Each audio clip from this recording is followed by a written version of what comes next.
ನಮಸ್ಕಾರ ವೀಕ್ಷಕರೇ, ಅಮ್ಮನ ಕೈರುಚಿ ಚಾನಲ್ಗೆ ನಿಮಗೆಲ್ಲರಿಗೂ ಸ್ವಾಗತ. ನಾನಿವತ್ತು ಒಂದು ಸೂಪರ್ ಆಗಿರೋ ಮೀನು ಸಾಂಬಾರು ಮಾಡೋದು ಹೇಗೆ ಅಂತ ತೋರಿಸ್ಕೊಡ್ತಾ ಇದ್ದೀನಿ. ಬನ್ನಿ ಹಾಗಾದರೆ ಈ ಮೀನು ಸಾರು ಮಾಡೋದಕ್ಕೆ ಯಾವೆಲ್ಲ ಪದಾರ್ಥಗಳು ಬೇಕು, ಮಾಡೋ ರೀತಿ ಹೇಗೆ. ಮೊದಲಿಗೆ ಒಂದು ಬಾಣಲಿ ಕಾಯೋದಕ್ಕಿಟ್ಟು ಇಲ್ಲಿ 1.5 ಟೇಬಲ್ ಸ್ಪೂನ್ ಆಗೋಷ್ಟು ಮೆಂತ್ಯನ ತೊಗೊಂಡಿದ್ದೀನಿ.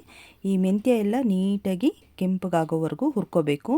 ತುಂಬ ಗ್ಯಾಸ್ ಫ್ಲೇಮು ಮೀಡಿಯಮಲ್ಲೇ ಇರಲಿ, ಹೈ ಮಾಡೋಕ್ಕೆ ಹೋಗಬೇಡಿ, ಸೀದೋಗುತ್ತೆ. ನೋಡಿಕೊಂಡು ನೀಟಾಗಿ ಇದನ್ನು ಫ್ರೈ ಮಾಡ್ಕೊಳ್ಬೇಕಾಗುತ್ತೆ. ಇದೆಲ್ಲ ಫ್ರೈ ಆಗಿದೆ ಅಂತ ಅಂದಮೇಲೆ ಒಂದು ಪ್ಲೇಟಿಗೆ ಇದನ್ನು ಸಪ್ರೇಟಾಗಿ ತಗೊಳ್ಳಿ. ನಂತರ ಇದಕ್ಕೆ 1.5 ಟೇಬಲ್ ಸ್ಪೂನ್ ಆಗೋಷ್ಟು ಬಿಳಿ ಎಳ್ಳು ಹಾಕ್ತಾಯಿದ್ದೀನಿ. ಈ ಮೆಂತ್ಯ ಎಳ್ಳು ಇವೆರಡೇ ಇದಕ್ಕೆ ಒಳ್ಳೆ ಟೇಸ್ಟ್ ಕೊಡುತ್ತೆ. ಈ ಒಂದು ಮೀನು ಸಾರಿಗೆ ನಾನು ಹೇಳ್ಕೊಡೋ ರೀತಿ ನೀವು ಈ ಮೀನು ಸಾರನ್ನ ಮಾಡಿ ನೋಡಿದ್ರೆ ಖಂಡಿತವಾಗ್ಲೂ ತುಂಬ ರುಚಿಯಾಗಿರುತ್ತೆ, ನಿಮಗೆಲ್ಲ ತುಂಬಾ ಇಷ್ಟ ಆಗುತ್ತೆ. ನೋಡಿದ್ರೆ ಎಳ್ಳು ಕೂಡ ಎಲ್ಲ ಆ ರೀತಿ ಹುರ್ಕೊಂಡ್ಮೇಲೆ ಸಪ್ರೇಟಾಗಿ ತೊಗೊಂಡಿದ್ದೀನಿ. ಈಗ ಸ್ವಲ್ಪ ಎಣ್ಣೆ ಹಾಕಿ, 1 ಟೇಬಲ್ ಸ್ಪೂನಷ್ಟು ಎಣ್ಣೆ ಹಾಕಿ ಅದಕ್ಕೆ ಇವಾಗ 2 ಈರುಳ್ಳಿ ತೊಗೊಂಡಿದ್ದೀನಿ ನಾನು. 2 ಈರುಳ್ಳಿ, ಇದು ಮಸಾಲೆ ರುಬ್ಬೋದಕ್ಕೆ ರೆಡಿ ಮಾಡ್ಕೋತಾ ಇರೋದು. ಸೊ ಆ ಈರುಳ್ಳಿನ ಇವಾಗ ಎಣ್ಣೆಯಲ್ಲಿ ಹಾಕಿ ಇದು ಕೂಡ ಸ್ವಲ್ಪ ಗೋಲ್ಡನ್ ಬ್ರೌನ್ ಕಲರ್ ಬರೋವರೆಗೂ ನೀವು ಫ್ರೈ ಮಾಡ್ಕೋಬೇಕಾಗತ್ತೆ. ಈ ರೀತಿ ಎಲ್ಲ ನೀಟಾಗಿ ಗೋಲ್ಡನ್ ಬ್ರೌನ್ ಕಲರ್ ಬಂದ ಮೇಲೆ ಖಾರಕ್ಕೆ ನಾನು ಒಣಗಿದ ಮೆಣಸಿನ್ಕಾಯಿ ಹಾಕೋತಾ ಇದ್ದೀನಿ. ಇಲ್ಲಿ ನಾನು ಒಣಗಿದ ಮೆಣಸಿನ್ಕಾಯಿ ಸ್ವಲ್ಪ ಜಾಸ್ತಿನೇ ಯೂಸ್ ಮಾಡ್ತಾ ಇದ್ದೀನಿ, ಏಕೆಂದರೆ ನಾನು ಟೋಟಲಾಗಿ ಮೀನು 2 kg ಮೀನಿಗೆ ಮೀನು ಸಾರು ಮಾಡ್ತಾ ಇರೋದು. ಅದಕ್ಕೋಸ್ಕರ ನಾನು ಖಾರಕ್ಕೆ ಒಣಗಿದ ಮೆಣಸಿನ್ಕಾಯಿ ಹಾಗೆ ಕಲರ್ಗೋಸ್ಕರ ಸ್ವಲ್ಪ ಬೇಡಿಗೆ ಮೆಣಸಿನ್ಕಾಯಿನ ತೊಗೊಂಡಿದ್ದೀನಿ. ನೀವು ಬೇಕಂದರೆ ನಿಮಗೆ ಎಷ್ಟು ಅದದಲ್ಲಿ ತೊಗೋತೀರ ಅಂದರೆ 1 kg ಮೀನಿಗೆ ನೀವು ಸಾರು ಮಾಡೋದಾದರೆ ನಾನು ಹೇಳ್ಕೊಟ್ಟಿರೋ ಪ್ರಮಾಣದಲ್ಲಿ ಎಲ್ಲನೂ ಅರ್ಧನೇ ಯೂಸ್ ಮಾಡಿ, ಚೆನ್ನಾಗಿ ಬರುತ್ತೆ. ಆಮೇಲೆ ಒಂದು ಮಿಕ್ಸಿ ಜಾರ್ಗೆ ಈ ಎಳ್ಳು ಮೆಂತ್ಯ ಎಲ್ಲ ಹುರ್ಕೊಂಡಿದ್ವಲ್ವ ಅದನ್ನು ಹಾಕ್ಕೊಂಡು 1 ಬಟ್ಲು ತೆಂಗಿನಕಾಯಿನ ತೊಗೋತಾ ಇದ್ದೀನಿ. ಆ ತೆಂಗಿನಕಾಯಿ ತುರಿ ಜೊತೆ 1 ಇಡೀ ಕೊತ್ತಂಬರಿ ಸೊಪ್ಪನ್ನ ಹಾಕ್ತಾಯಿದ್ದೀನಿ. ಮತ್ತು 3 ಬೆಳ್ಳುಳ್ಳಿ ತೊಗೊಂಡಿದ್ದೀನಿ, ಮೀಡಿಯಮ್ ಸೈಜ್ದು 3 ಬೆಳ್ಳುಳ್ಳಿನ ಹಾಕ್ತಾಯಿದ್ದೀನಿ. ಹಾಗೆ ಒಂದು ದಪ್ಪ ಗಾತ್ರದ ನಿಂಬೆಹಣ್ಣಿನ ಸೈಜಿನಷ್ಟು ಹುಣಸೆಹಣ್ಣು, ಇದಿಷ್ಟು ಹಾಕಿ ಪೇಸ್ಟ್ ಮಾಡಿ ಇಟ್ಕೊಂಡಿದ್ದೀನಿ. ಈಗ ಇದಿಷ್ಟು ನೀಟಾಗಿ ಈ ರೀತಿ ಪೇಸ್ಟ್ ಮಾಡ್ಕೋಬೇಕಾಗುತ್ತೆ.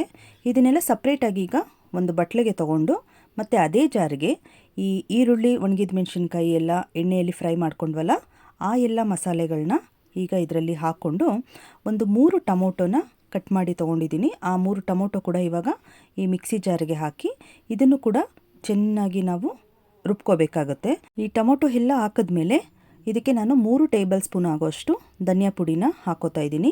ಈ ಎಲ್ಲ ಪದಾರ್ಥಗಳನ್ನು ನಾವು ನುಣ್ಣಗೆ ಪೇಸ್ಟ್ ಮಾಡ್ಕೋಬೇಕಾಗತ್ತೆ.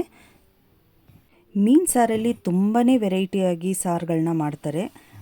ಈ ರೀತಿ ಒಂದು ವಿಧಾನದಲ್ಲಿ ನೀವು ಸಾರು ಮಾಡಿ ನೋಡಿ, ತುಂಬಾ ಟೇಸ್ಟಿಯಾಗಿರುತ್ತೆ, ತುಂಬ ಇಷ್ಟಪಡ್ತೀರ ನೀವು ಈ ಥರ ಒಂದು ಮೀನು ಸಾರನ್ನು.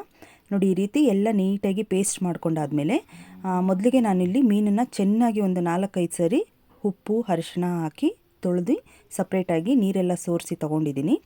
ಇದಾದ ನಂತರ ಡೈರೆಕ್ಟಾಗಿ ಒಂದು ಪಾತ್ರೆ ಆದರೆ ಪಾತ್ರೆಯಲ್ಲಿ ಹಾಕ್ಕೊಳ್ಳಿ. ನಾನು ದೊಡ್ಡ ಸೈಜ್ದು ಪಾತ್ರೆ ಬದಲು ಕುಕ್ಕರ್ನ ಇಡ್ತಾಯಿದ್ದೀನಿ. ಇಲ್ಲಿ ಎಣ್ಣೆ ಹಾಕ್ಕೊಂಡು ನಾನಿಲ್ಲಿ ಒಂದು 5 ಟೇಬಲ್ ಸ್ಪೂನ್ ಆಗೋಷ್ಟು ಎಣ್ಣೆ ಹಾಕಿದ್ದೀನಿ. ಎಣ್ಣೆ ಹಾಕಿದ ನಂತರ ಒಂದು ಅರ್ಧ ಈರುಳ್ಳಿನ ಚಿಕ್ಕದಾಗಿ ಕಟ್ ಮಾಡ್ಕೊಂಡಿದ್ದೆ ಒಗ್ಗರಣೆಗೆ ಅಂತ. ಆ ಈರುಳ್ಳಿ ಹಾಕಿದ್ಮೇಲೆ ಎಲ್ಲ ನೀಟಾಗಿ ಈರುಳ್ಳಿ ಗೋಲ್ಡನ್ ಬ್ರೌನ್ ಕಲರ್ ಬರೋವರೆಗೂ ಎಣ್ಣೆಯಲ್ಲಿ ಫ್ರೈ ಮಾಡ್ಕೊಂಡಿದ ನಂತರ ನಾವು ಈ ಮಸಾಲೆ ಪದಾರ್ಥಗಳನ್ನ ರುಬ್ಬಿ ತೊಗೊಂಡಿದ್ವಲ್ವ, ಆ ಮಸಾಲೆ ಎಲ್ಲ ಇವಾಗ ಇದಕ್ಕೆ ಹಾಕ್ಕೊಂಡು ನೀಟಾಗಿ ಒಂದ್ಸರಿ ಮಿಕ್ಸ್ ಮಾಡ್ಕೋಬೇಕಾಗತ್ತೆ. ವೀಕ್ಷಕರೇ, ಯಾರೆಲ್ಲ ಮೊದಲಿಗೆ ನನ್ನ ವಿಡಿಯೋನ ನೋಡ್ತಾ ಇದ್ದೀರೋ ಅವರು ಸಬ್ಸ್ಕ್ರೈಬ್ ಮಾಡಿಲ್ಲ ಅಂದರೆ ಸಬ್ಸ್ಕ್ರೈಬ್ ಮಾಡಿ ಅಂತ ಕೇಳ್ಕೊತಾ ಇದ್ದೀನಿ. ನೋಡಿ, ಈ ರೀತಿ ಮಸಾಲೆ ಎಲ್ಲ ನೀಟಾಗಿ ಮಿಕ್ಸ್ ಆಗಬೇಕಾಗತ್ತೆ. ನೀಟಾಗಿ ಮಿಕ್ಸ್ ಆದಮೇಲೆ ಈ ಮಸಾಲೆ ಒಂದು 10 ನಿಮಿಷ ನೀವು ಇದನ್ನು ಈ ರೀತಿ ಕ್ಲೋಸ್ ಮಾಡಿಬಿಟ್ಟು ಬೇಯಿಸ್ಕೋಬೇಕಾಗುತ್ತೆ. ಆವಾಗ ನಿಮಗೆ ಮಸಾಲೆಯಲ್ಲಿ ಹಸಿ ವಾಸನೆ ಅನ್ನೋದು ಸಂಪೂರ್ಣವಾಗಿ ಹೋಗುತ್ತೆ. ಯಾವುದೇ ಮಸಾಲೆ ಆಗಲಿ ನಾವು ಫಸ್ಟು ಇದನ್ನು ಚೆನ್ನಾಗಿ ಬೇಯಿಸ್ಕೊಂಡು ಆಮೇಲೆ ನಾವು ಅದಕ್ಕೆ ನೀರಿನ ಪ್ರಮಾಣನ ಹೆಚ್ಚಿಸ್ಕೋಬೇಕಾಗತ್ತೆ. ನೋಡಿದ್ರಾ, ಈಗ ನೀಟಾಗಿ ಇದು ಸ್ವಲ್ಪ ಗೊಜ್ಜೆಲ್ಲ ನಿಮಗೆ ಕಾಣಿಸ್ತಾ ಇದೆ ಅಲ್ವಾ, ಎಣ್ಣೆ ಎಲ್ಲ ಬಿಟ್ಕೊಂಡು ನೀಟಾಗಿದೆ ಅಂತ. ಆ ರೀತಿ ಆದಮೇಲೆ ಈ ಮಿಕ್ಸಿ ಜಾರೆಲ್ಲ ತೊಳೆದಿದ್ದ ನೀರು ಮತ್ತು ನೀರಿನ ನಿಮಗೆ ಕ್ವಾಂಟಿಟಿ ಎಷ್ಟು ಬೇಕು ಅಂತ ನೋಡಿಕೊಂಡು ಸಾಂಬಾರಿಗೆ ಅಷ್ಟು ನೀರನ್ನು ಹೆಚ್ಚಿಸ್ಕೊಳ್ಳಿ. ನಾನಿಲ್ಲಿ 2 kg ಮೀನಿಗೆ ಸಾಂಬಾರು ಮಾಡೋದ್ರಿಂದ ಮಸಾಲೆ ಎಲ್ಲ ತುಂಬ ಜಾಸ್ತಿ ಮಟ್ಟದಲ್ಲಿ ತೊಗೊಂಡಿದ್ದೀನಿ. ಸೊ ಹಾಗಾಗಿ ನಾನು ನೀರು ಎಷ್ಟು ಬೇಕು ಅಷ್ಟು ನೋಡಿಕೊಂಡು ಇಲ್ಲಿ ಸಾರಿಗೆ ಮಿಕ್ಸ್ ಮಾಡ್ಕೊಂಡಿದ್ದೀನಿ. ನೀವುಗಳು ಮಾಡೋವಾಗ ನಿಮಗೆ ಎಷ್ಟು ಪ್ರಮಾಣದಲ್ಲಿ ನೀವು ಕ್ವಾಂಟಿಟಿಯಲ್ಲಿ ತೊಗೊಂಡಿರ್ತೀರೋ ಮಸಾಲೆಗಳನ್ನ ಅದಕ್ಕೆ ನೋಡಿಕೊಂಡು ಸಾರಿಗೆ ನೀರು ಮಿಕ್ಸ್ ಮಾಡ್ಕೊಳ್ಳಿ. ಫೈನಲಾಗಿ ನೋಡಿ, ರುಚಿಗೆ ತಕ್ಕಷ್ಟು ಉಪ್ಪು, ಎಷ್ಟು ಬೇಕಷ್ಟು ಉಪ್ಪು ಹಾಕಿ ಅದು ಚೆನ್ನಾಗಿ ಒಂದು 5 ನಿಮಿಷ ಚೆನ್ನಾಗಿ ಕುದಿಯೋಕ್ಕೆ ಬಿಟ್ಬಿಡಿ. ಆ ಮಸಾಲೆ ಎಲ್ಲ ನೀರೆಲ್ಲ ಹಾಕಿದ್ಮೇಲೆ ನಾವು ಉಪ್ಪು ಹಾಕಿ ಚೆನ್ನಾಗಿ ತಿರುಗಿಸ್ಬಿಟ್ಟು ಕ್ಲೋಸ್ ಮಾಡಿ ಬಿಟ್ಬಿಡಿ. ಅದು ಚೆನ್ನಾಗಿ ಈ ರೀತಿ ಒಂದು 5ರಿಂದ ಒಂದು 7 ನಿಮಿಷ ಚೆನ್ನಾಗಿ ಕುದೀಲಿ. ಕುದಿದ್ಮೇಲೆ ನಾವು ರೆಡಿ ಮಾಡಿ ಇಟ್ಕೊಂಡಿದ್ದಂತಹ ಮೀನು ಪೀಸ್ಗಳನ್ನ ಇವಾಗ ಈ ಒಂದು ಸಾರೊಳಗಡೆ ಬಿಡಬೇಕಾಗತ್ತೆ. ಈ ಮೀನು ಆಗಿರೋದ್ರಿಂದ ನಿಮಗೆ ತುಂಬ ಏನು ಬೇಯಬೇಕು ಅಂತಿಲ್ಲ. ಕುಕ್ಕರಲ್ಲಿ ಇಟ್ಟಿದ್ದೀವಿ ಅಂತ ಹೇಳಿ ಕುಕ್ಕರ್ ಮುಚ್ಚಳನ ಮುಚ್ಚೋದಕ್ಕೆ ಹೋಗಬೇಡಿ. ಆಮೇಲೆ ನಾನು ಪ್ಲೇಟ್ ಮುಚ್ಚೇನೆ ಬೇಯಿಸ್ಕೊಳ್ಳೋದು ಸಾಂಬಾರನ್ನ. ಈ ರೀತಿ ಎಲ್ಲ ಮೀನುಗಳನ್ನೂ ಈಗ ಸಾರೊಳಗಡೆ ಈ ರೀತಿ ಹಾಕೋಬೇಕು. ಇದೆಲ್ಲ ಹಾಕಿದ್ಮೇಲೆ ಒಂದು ಸರಿ ನೀಟಾಗಿ ಇದನ್ನೆಲ್ಲ ಈ ರೀತಿ ಪ್ರೆಸ್ ಮಾಡಿಕೊಂಡು ಒಳಗಡೆ ಎಲ್ಲ ನೀಟಾಗಿ ಮೀನೆಲ್ಲ ಮೇಲ್ಗಡೆ ಇದ್ದರೆ ಒಳಗಡೆಗೆ ಹಾಕ್ಬಿಟ್ಟು ಕರೆಕ್ಟಾಗಿ ಎಲ್ಲ ನೀಟಾಗಿ ಆದಮೇಲೆ ನೀವು ಇವಾಗ ಪ್ಲೇಟ್ ಮುಚ್ಚಿ ಒಂದು 15ರಿಂದ 20 ನಿಮಿಷ ಮೀಡಿಯಮ್ ಫ್ಲೇಮ್ನಲ್ಲೇ ಬೇಯಲಿ. ತುಂಬ ಹೈ ಮಾಡಿಕೊಂಡು ಇದು ಮಾಡೋಕ್ಕೆ ಹೋಗಬೇಡಿ, ಮೀಡಿಯಮ್ ಫ್ಲೇಮ್ನಲ್ಲೇ ಬೇಯಲಿ ಸಾಕು.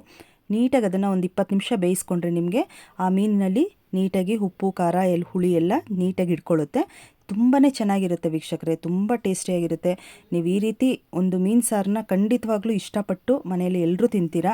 ಈ ಒಂದು ರೆಸಿಪಿನ ಖಂಡಿತವಾಗ್ಲೂ ನೀವೆಲ್ಲ ಒಂದ್ಸರಿ ಟ್ರೈ ಮಾಡಿ ನೋಡಿ. ನಿಮ್ಗೆ ಇಷ್ಟ ಆದರೆ ದಯವಿಟ್ಟು ಕಮೆಂಟ್ ಮಾಡಿ ಹೇಗಿತ್ತು ಅಂತ ನನಗೆ ತಿಳಿಸಿ.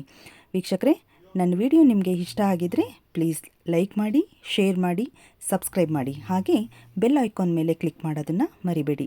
ನಾನು ಮುಂದೆ ಹಾಕೋ ಎಲ್ಲ ಹೊಸ ವಿಡಿಯೋ ನೋಟಿಫಿಕೇಷನ್ಸ್ ಕೂಡ ನಿಮಗೆ ಬರುತ್ತೆ. ಮುಂದೆ ಇನ್ನಷ್ಟು ಹೊಸ ಹೊಸ ರುಚಿಗಳನ್ನ ನಿಮ್ಮ ಮುಂದೆ ತೊಗೊಂಡು ಬರ್ತೀನಿ. Thank you.